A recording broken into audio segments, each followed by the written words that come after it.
but obviously this is the first in a series of webinars that we're planning to host. The idea is to do this monthly. The event's called OT Security Connect. Uh, I'll be hosting these along with Michael, providing as a good time today.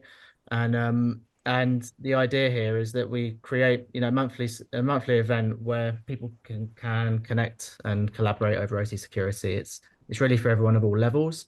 We want experts to share their experiences so that people can get insights, and there might be people out there doing OT transformation or implementing security projects for the first time.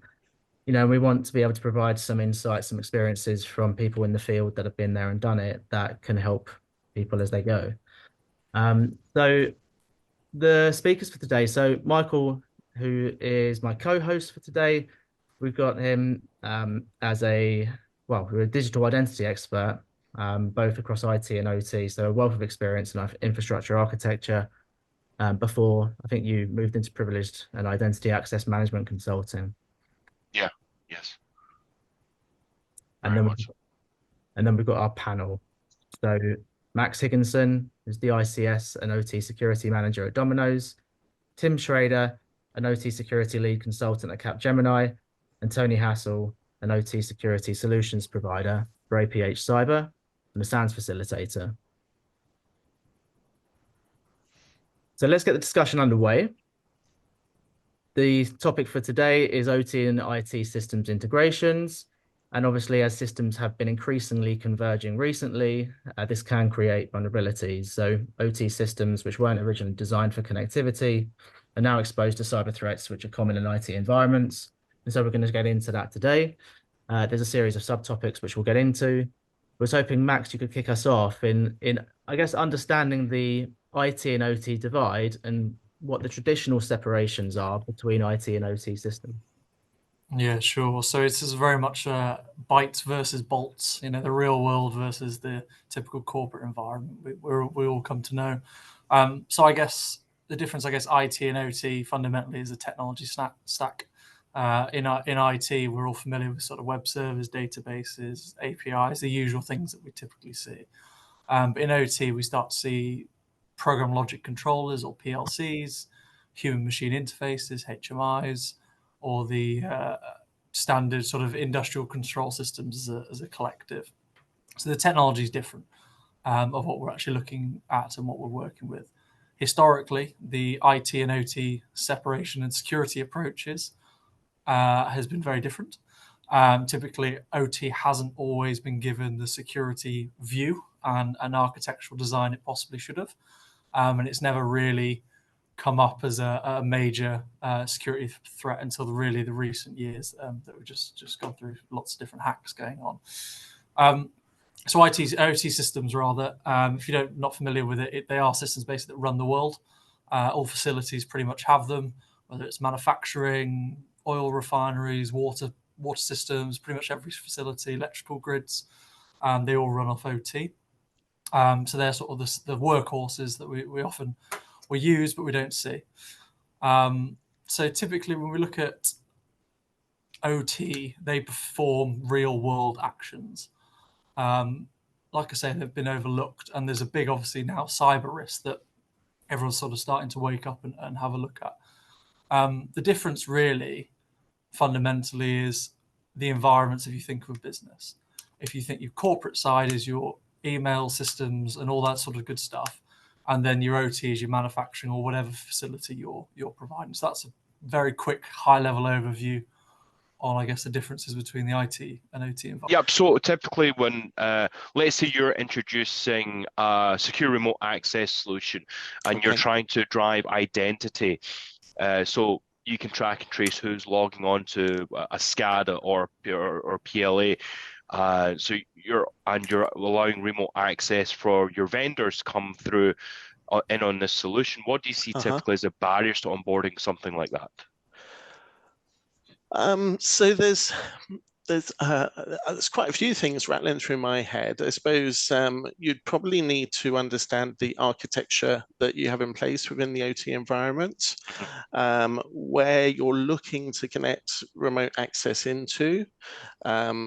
Fundamentally, whether it's a good idea to do it in the first place. So that potentially is dependent on the system function, the criticality of it, the risk around doing something like remote access into that environment. So that all goes back to the function the system provides.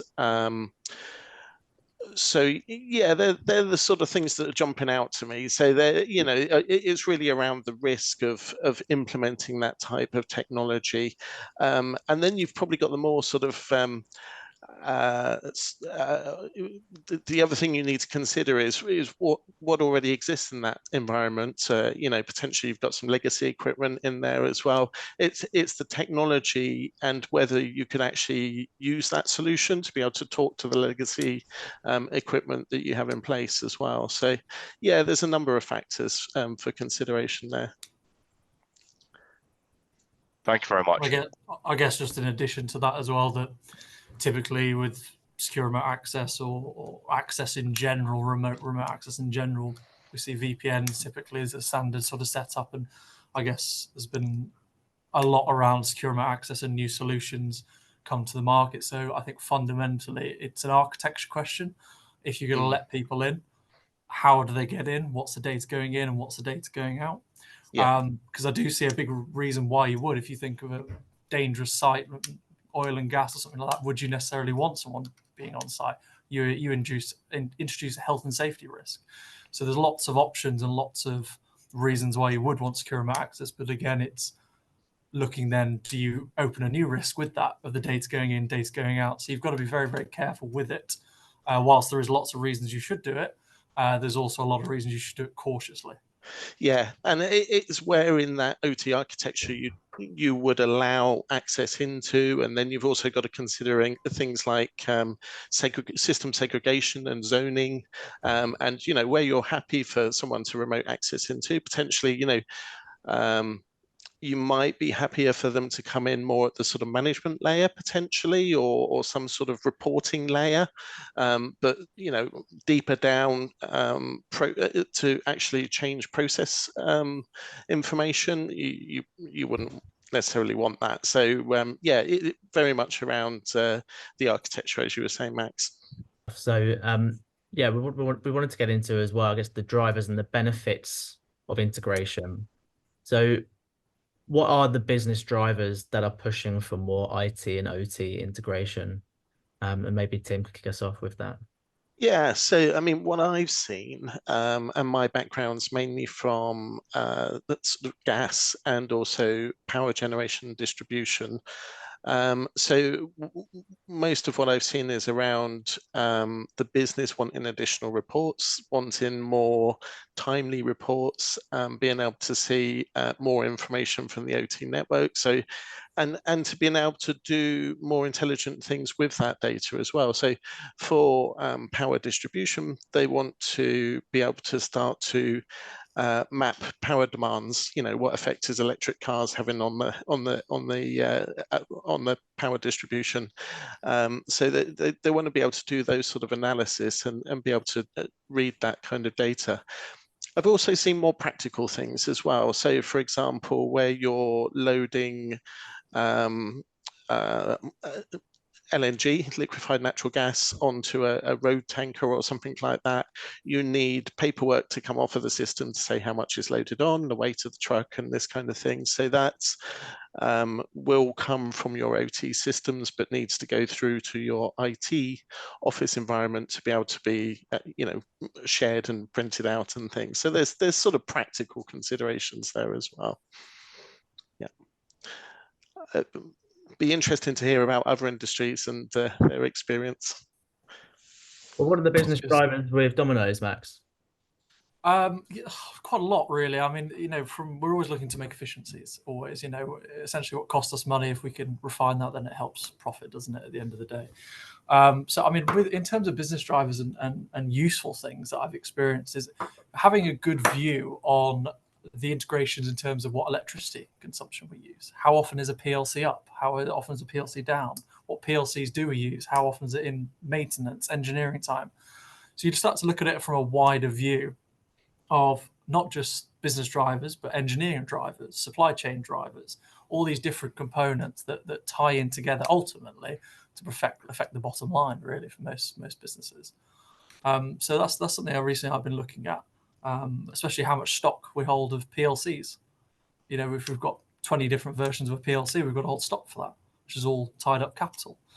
So you can pull many different variations of drivers and data across different teams in the business.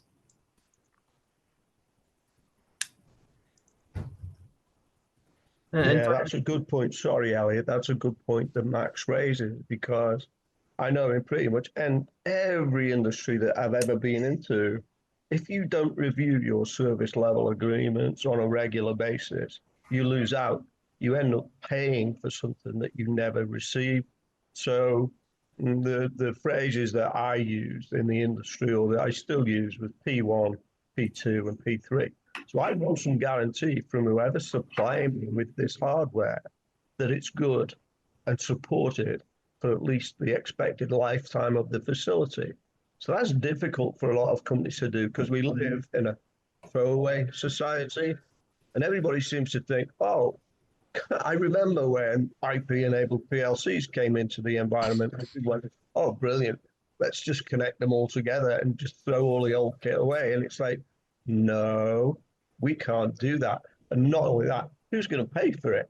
You know, so there's all kinds of things to consider, and it's always when you're doing your inventory management database, your IMDb or whatever, a key amongst all of that, meantime between failure. How long does this kit go for before it fails? And if it does fail, do I have a spare? Is there a spare, a hot spare? Or is it sat in a warehouse somewhere in Milton Keynes? So yeah, that's my view. And what about with you, Tim? Has there been customers with Capgemini where you've really seen the impact of that integration working well? Yeah, I mean, I think the other thing that we are seeing is just going back to the sort of the power distribution side, and being able to sort of report more information out on the electricity usage and things. We're actually seeing regulators requiring this information now as well. So one of the drivers for actually having these sort of integrations between OT and IT is regulatory as well. So yeah, that's certainly something I've seen. Good stuff. So does the likes of IEC 62443, that compliance framework, is that driving a lot of your efforts in security and OT? 62443 is quite a regular conversation that we're having at the moment. A lot of people seem to be adopting that as an approach.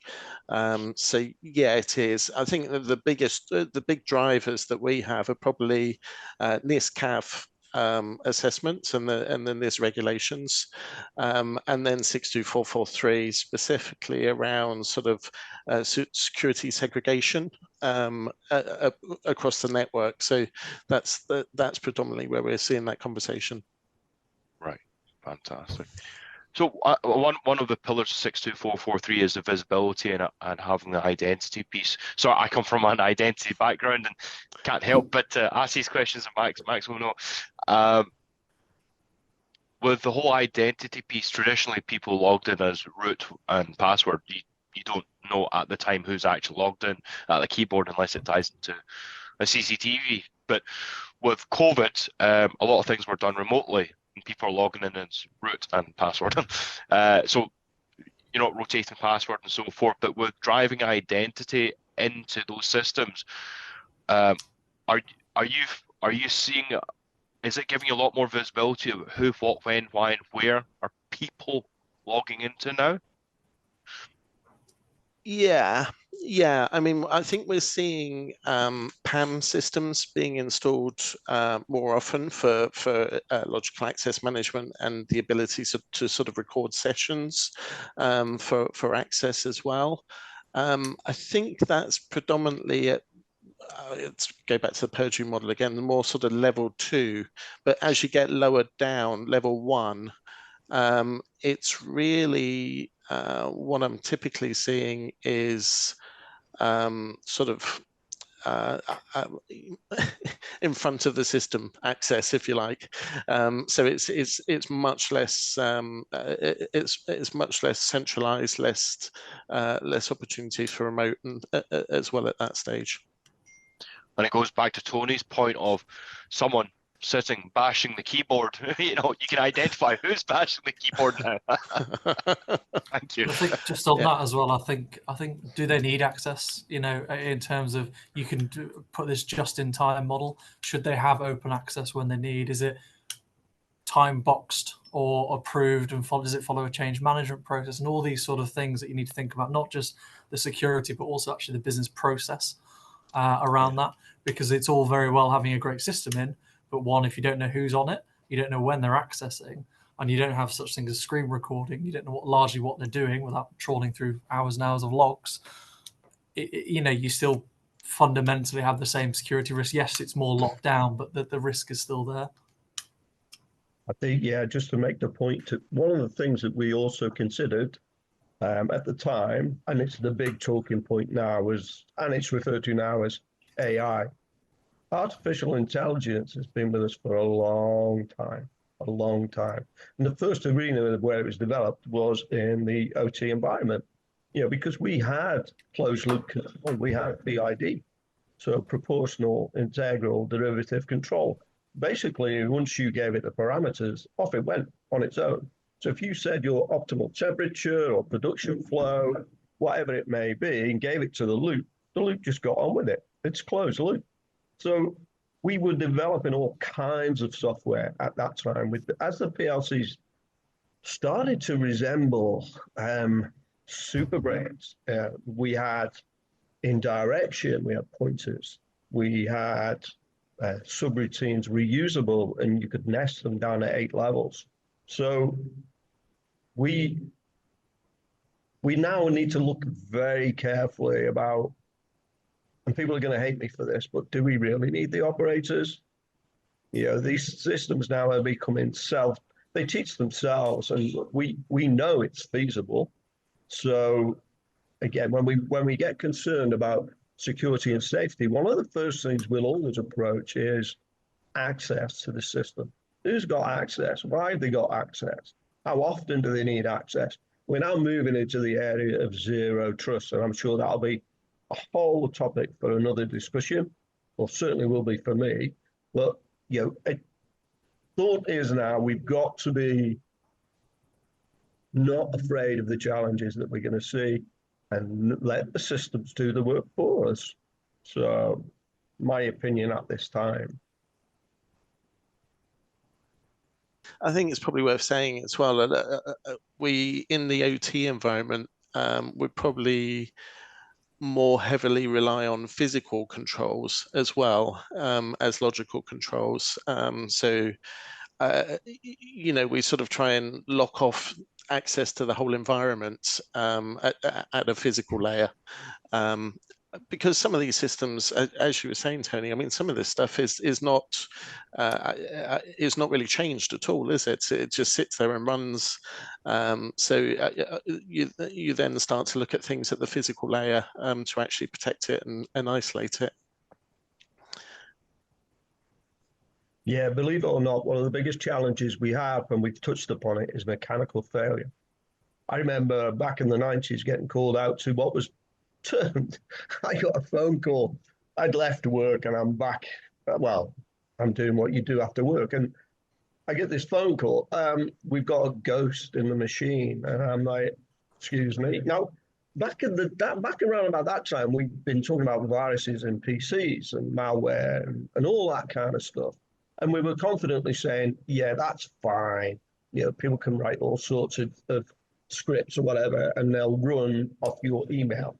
but nobody's going to write a virus for a PLC. It just isn't going to happen. It's got to be deployed. How do they get it into our system? So anyway, what this turned out to be was I was told that there was this process that just kept starting on its own.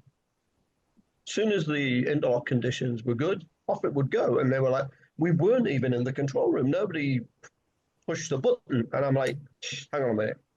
So this process starts from a push button. And they went, yeah, it's on the main control desk. I said, okay, have you checked if that push button has failed? And we walked in the control room, and sure enough, that green push button was stuck in the on position, normally closed, normally open. So what we learned from all of that was, look at all the possibilities. Don't just assume it's malicious, or it can be operator error, which we've discussed, and it can be failed mechanical devices as usual. So again, what we learned from that is, let's remove all the mechanical devices that could fail. But also, let's be sure before we start a process, the process actually ended correctly and all the interlocks were checked. What we would call in programming terms, one-shot checks. So again, many, many ways that we could get caught out. So it's really, really important that not only do you've got some idea that there's physical inputs into the system, but also that your logs are intact. So you can go and look at a log and see, oh my gosh, look at this. This input has been stuck on for 3 hours. So again, you have to consider all possibilities. So there is some learning to be had. So Tony, well, I mean, leading on from that, what do you think are the unique security priorities in OT when you compare it to IT? Because I guess that's probably one example there where it's it's a physical security issue there because his buttons got stuck. But where do you think the priorities differ in the two environments? Well, Tony, sorry, you've gone to mute there. Yeah, I've got that. Thank you. Yeah, for me, the priorities are what you teach your people. So it's the learning curve, essentially. And also, the unique to the OT environment is the damage that you can do should something go wrong. So your security principles, whenever you go on a safety course, wherever that be, whatever environment, the first thing you learn about is you have to protect the people and the environment. And then bottom line comes the cost, your production costs, etc. But you don't want to be in a situation where the system gets out of control, runs riot, for whatever reason, because I've seen that as well. If let's call it a feedback loop fails, 0 to 10 volts, and starts hitting the drive that you're controlling with a 10-volt signal, and that multi-megawatt DC drive tries to ramp up to full speed, you have to have hardware interrupts. Safety system. And again, separate issue, SIS as it's known, safety instrumented systems. They're unique to OT. Deadman with offshore oil and gas. We could think of many. And the one that I always give as an example to people is something that we use every day pretty much, an elevator, as the Americans would call it, a lift. You get in a lift, and if that lift loses control of itself, it's got 2 limit switches hardwired in to cut that motor out.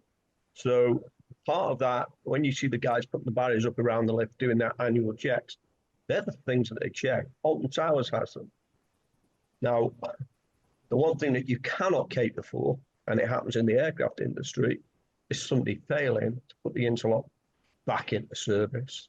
So that's why it becomes key, certainly with security principles in OT, that you know where the safety interlocks are.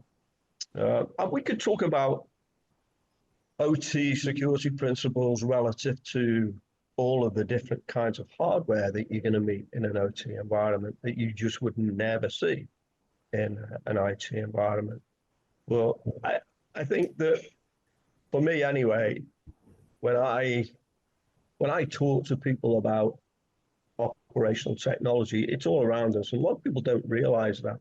And what's key is that it's not allowed to get out of control.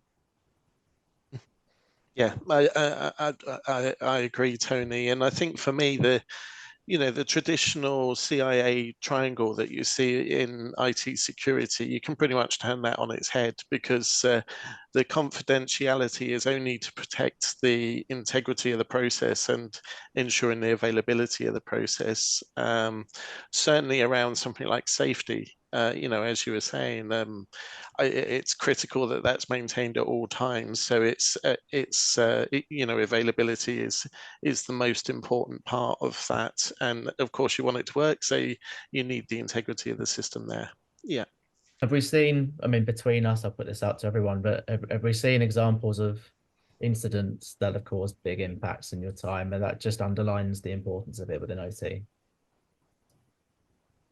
Ooh, that's a good question. I mean, because if we're talking specifically about OT, then yes, there have been big impacts. Stuxnet being the classic example, obviously the first one. But then, if we talk about the ICS malware, then Trisis, for example, which was the first attempt to compromise. Well, it wasn't an attempt; they actually succeeded to hit the Triconic safety system in 2017. So, these malware attacks are on OT systems are becoming more and more prevalent, shall we say. I mean, Havex and Black Energy were all to do with what was going on in the likes of Russia, Ukraine, and then we had crash override attacking substations. But they're proliferating is the way that I would describe it now, and the tactics and techniques and procedures that are being used are starting to vary. So TTPs, as they're generally referred to, yeah, we're seeing a lot more. And I would say to anybody, like, if you're trying to protect yourself, then the first thing you're going to do is it's discover that you've already been compromised, more than likely. They'll have been in there. You're going to find footprints. If you know how to threat hunt effectively in an OT environment, I guarantee you will find footprints. I've never failed to see them yet. Now, that may well be a determined insider, for example. Again, big threat at the moment, determined insiders. But now we're coming back to reliance on AI or user entity behavioral analysis, which to me is really, really useful, especially if your posture needs to be strong. Depending upon what your industry and business is, then your posture strength can be totally boosted by good back-end threat hunting. And again, that's a skill in itself, being able to go into those environments and see what changed since the last time you were in there. But what a lot of people don't realize is a lot of these control systems have embedded in them checksums for the last code that was downloaded on them. You keep an eye on that checksum out of the status works, and you'll very quickly see if it's been changed or not. We never did it in the past, but you can do it. So, question for Tim then. I guess as Tony's alluding to the attacks varying, does this mean now that within the architecture and I guess the design process for security, there is a wider set of considerations to make? And I guess where would you start with that? Yeah, I mean, there is. Where would you start in designing the architecture? So I think you've got to go back to the beginning and consider the functions that the system's performing, so you can understand the criticality of the systems. And then if we're looking at some sort of OT to IT external connection going out, then we need to think very, very much about, well, firstly, so once we've understand the functions of the system, we would need to risk assess it. Always like a good risk assessment to understand the impact of any changes on the system, and to be able to potentially model what the new system interconnections would look like. For instance, if we're looking at interconnections, and then we need to think about based on that function and what external connections might look like, what appropriate technology would be in order to provide what's required, but keep it to the minimum, essentially. So if it's data going out, then potentially something like a data diode is a one-way link, for instance, to get information out but no connection back in. So it's really being able to assess it and provide the functionality required, but to keep it to least privilege, essentially. So to keep it to the minimum possible in that regard. Good stuff. So I guess if you're starting out then and you're looking to make compromise and disruption difficult, what are the real foundations for kind of those starting points, and where would you go with that? So I think the first thing you need to do is identify, it's back to risk assessment again, so identify who your threat actors are going to be, your potential threat paths to get into the system. I mean, for me, I would look physically and logically at that, and how you would potentially get into a system from a logical point of view. You would look at the technology involved and assess whether you have enough in place, whether you have the right barriers. Everyone talks about peeling the onion, but if you imagine an onion as lots of skins, lots of barriers, then you want that approach. So you have lots of steps to go through, essentially, to be able to get to the system. And there's a lot of other things around it, like keeping minimal access and general good practice security that sort of fits around that. There's wider piece as well around, is it in-house designed? Is it external designed? Then if it's external, you've got your supply chain considerations and assessment as well. So there's quite a piece around it, I suppose, is my thoughts. The technology used is probably one small aspect of that, but there's a much wider piece to actually assess the appropriateness, the effect on the plant, say, and then the technology that could be used in order to provide that functionality. So, quick question for myself. So I come from the IT world. The devil in the room. So there's a strong emphasis on people processing technology, and quite often it's something that gets overlooked. How important does the people process technology principles apply within OT and when you're looking at architecture approaches? People process technology. Okay, so sorry, Michael, talk me through this. So it's not a term I'm used to. so I'm just bringing it, as I said, as a business IT. You ascertain the requirements and needs of the people who are supporting the organization, and this and OT will be supporting the manufacturing, for example. Understanding the needs, what would make their lives easy, and then you have the supporting processes that are simple, reusable, recyclable, that to support these people's needs, and then you have their underlying technology. Is that a principle that you would use, that kind of thought process within OT?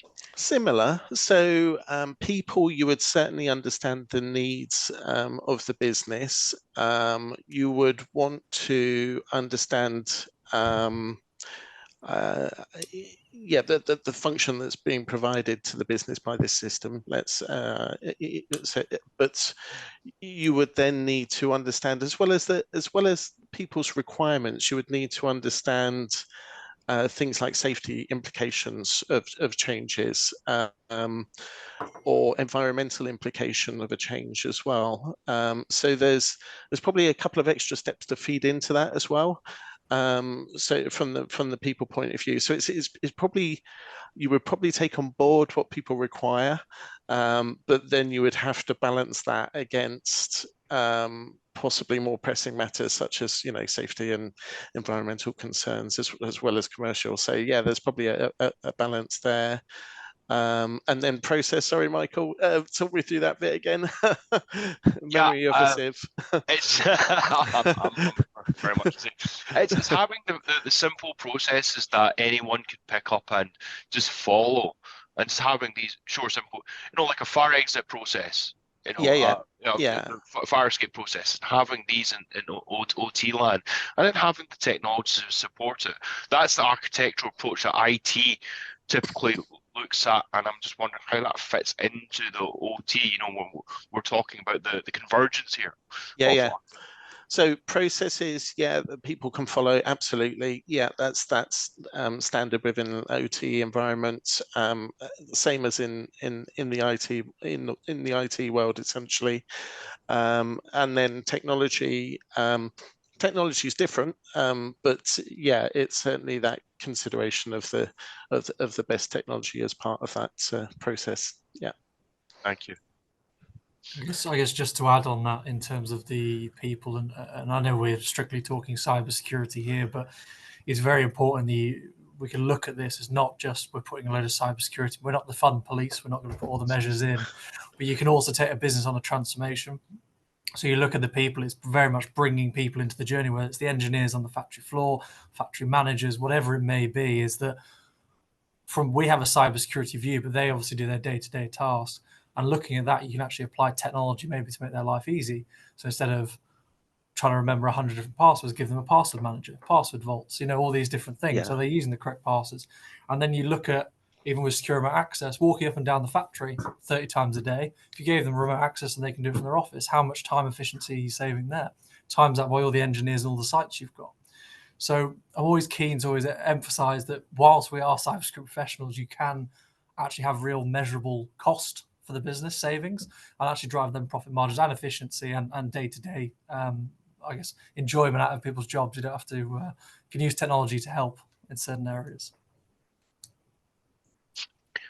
Do you know that just rings a bell? I was having a conversation with a friend earlier on about zero trust and how it's not a measurable metric when you implement zero trust and the principles and the technologies.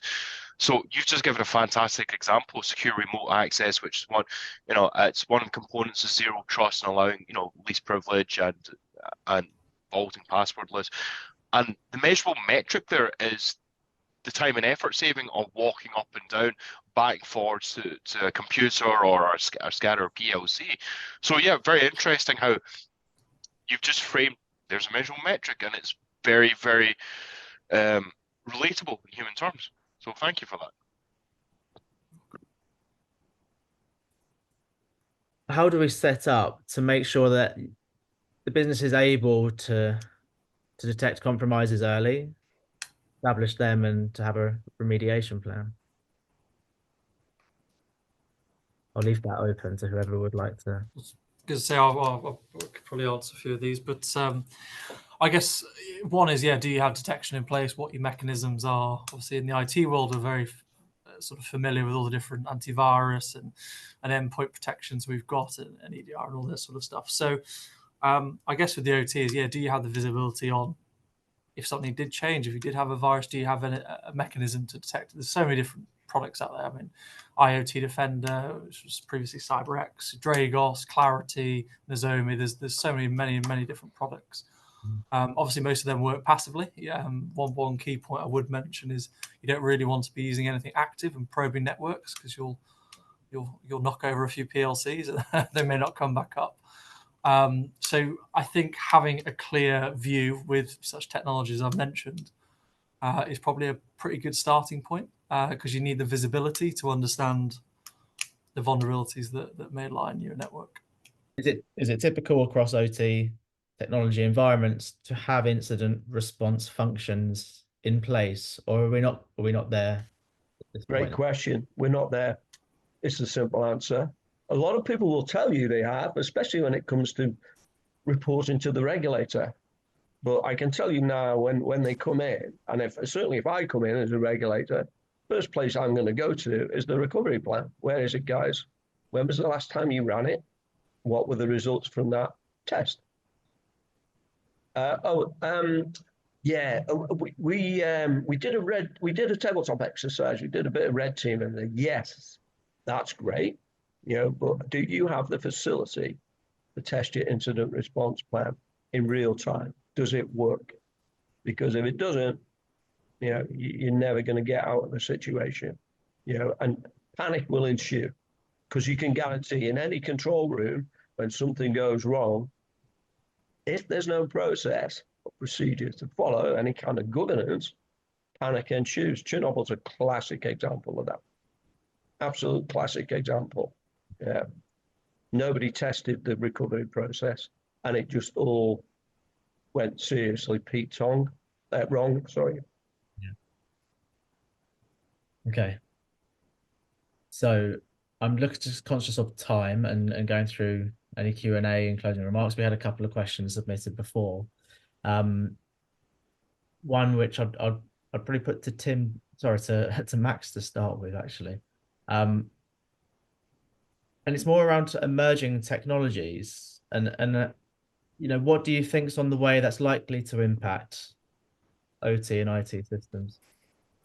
Oh, big question.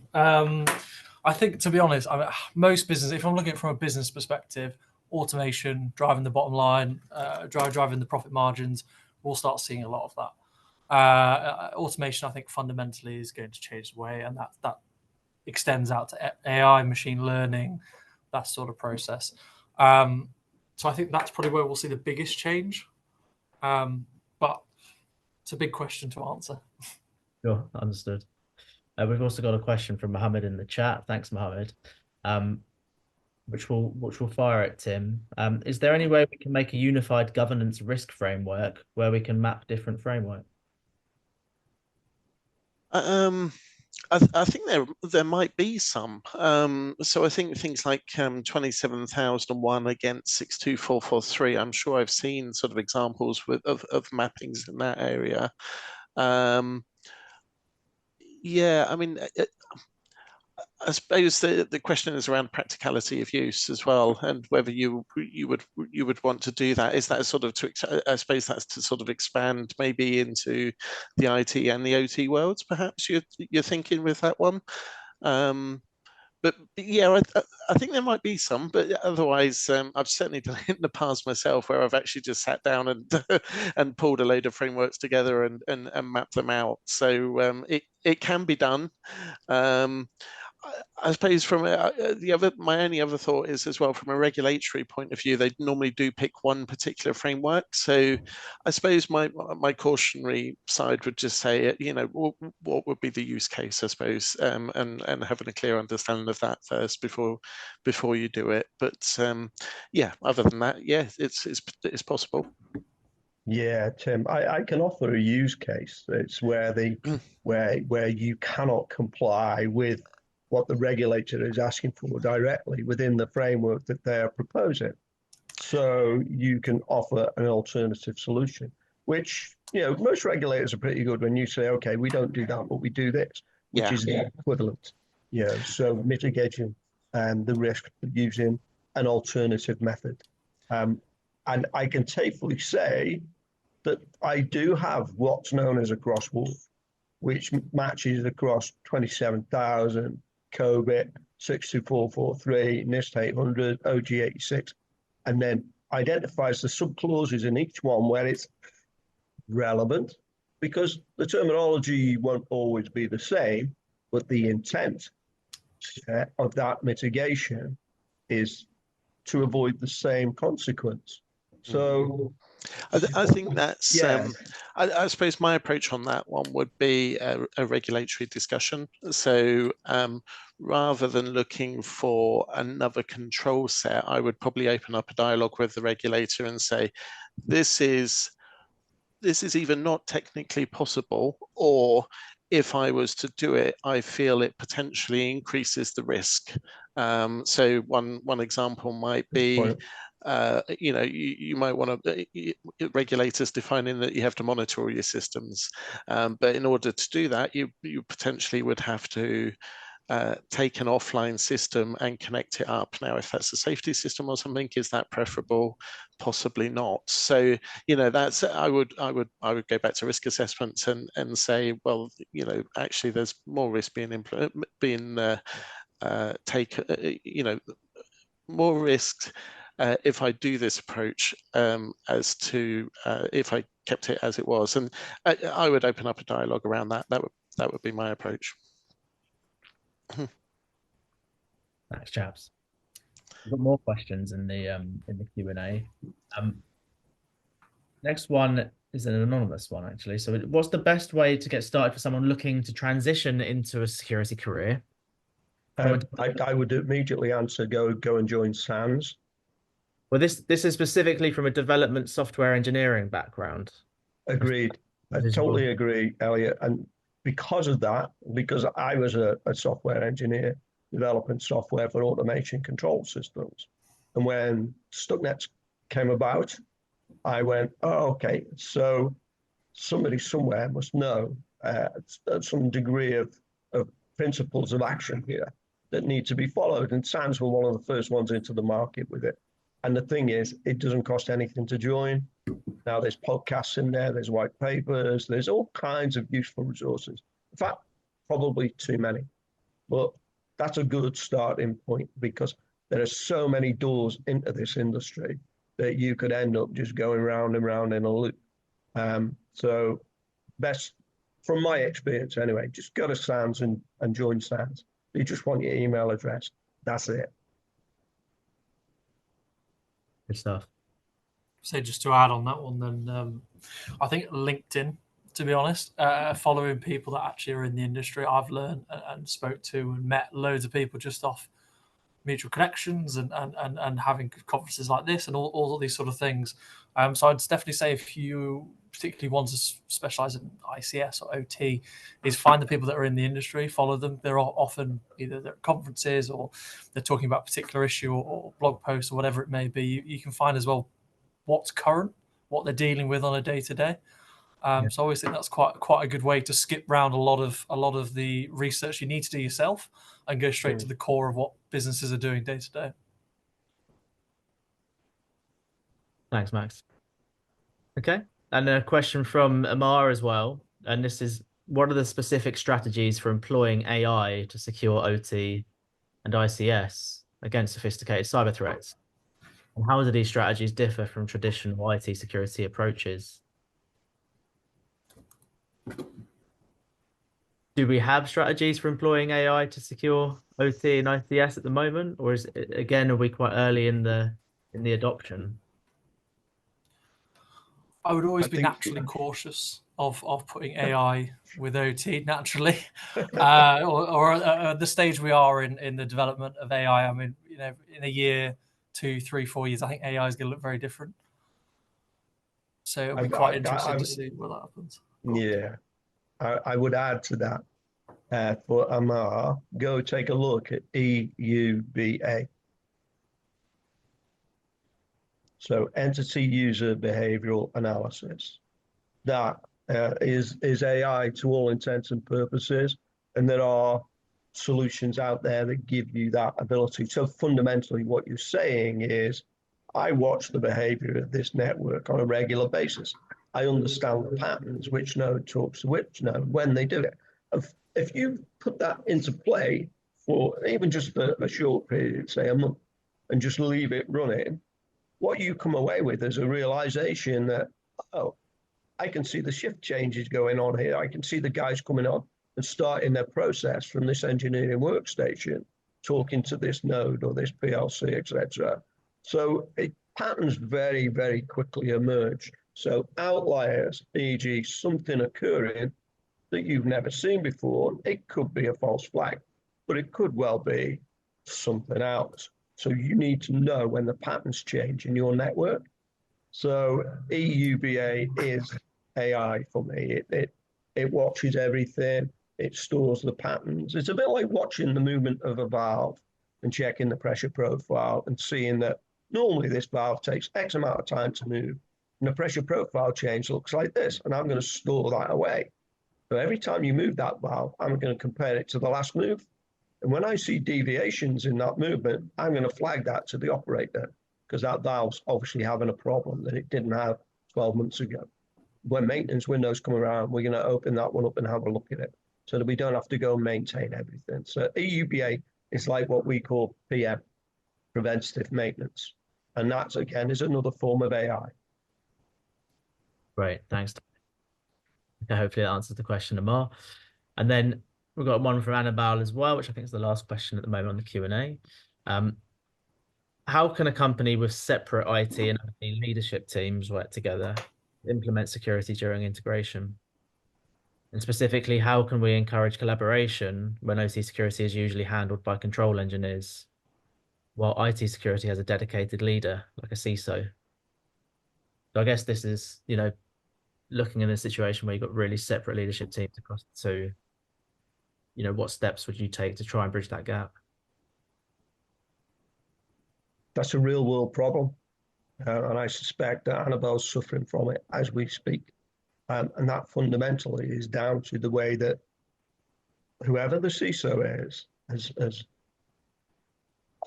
I'm not going to say not done his job properly, but what I am going to say is that you have to realize that as you're implementing these frameworks and setting out your policy, that a policy has to take into account that it's a joint effort. It all comes down now to what I call team building, where you take the people that you rely on to implement your cybersecurity infrastructures and put them together, take them team building, mix them up. It's a man management skill, which a CISO should have. So I've seen it before. It looks like a real world problem. Do you find yourself in the middle, Max? Because I guess you cover both sides. Yeah, I mean, I always look at these things. I think if it's not a known problem or it's not getting the attention you deserve in terms of OT, then look at the risk. You know, without production, what does that cost you in pounds and pence? That will soon wake up the board to understand of the criticality. Luckily, I've, like I say, with OT, I mean, I'm on site now. I make a habit of coming to site, going around with engineers. We go out for dinner later. You know, these sort of things of getting to know the people and understanding their roles. But it does normally take someone to thread all the different members together and hold everyone together and drive it forward. Without that, I think everyone sort of can work in silos and they may not be concentrated quite on OT, maybe other parts of their role. Thank you. Okay, I think that's after the Q&A then, by the looks of it, which means we'll probably draw to a close now. So thanks everyone that's joined on the attendees, and particular thanks to the panelists and Michael for co-hosting with me. As I've said before at the beginning, we aim to do this once a month, and I'll be back in touch with everyone that's joined and everybody in the meetup groups and registered interest in LinkedIn. All of the details for the next event. We'll have a new topic, and obviously it's something that I hope that you'll want to join again. But the main thing I want to get across with this is, you know, this is an area where we'd like to share experiences and collaborate and create something that works for the community. So any feedback and things that you'd like to see discussed, you know, just let me know. Get in touch and let me know what you'd like to see discussed on future events. Because we want to provide value to everybody that's interested in the series. So really appreciate everyone joining. Thanks everyone that's spoken today on the panel, and I wish you all a good evening.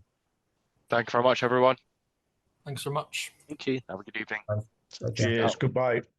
Bye.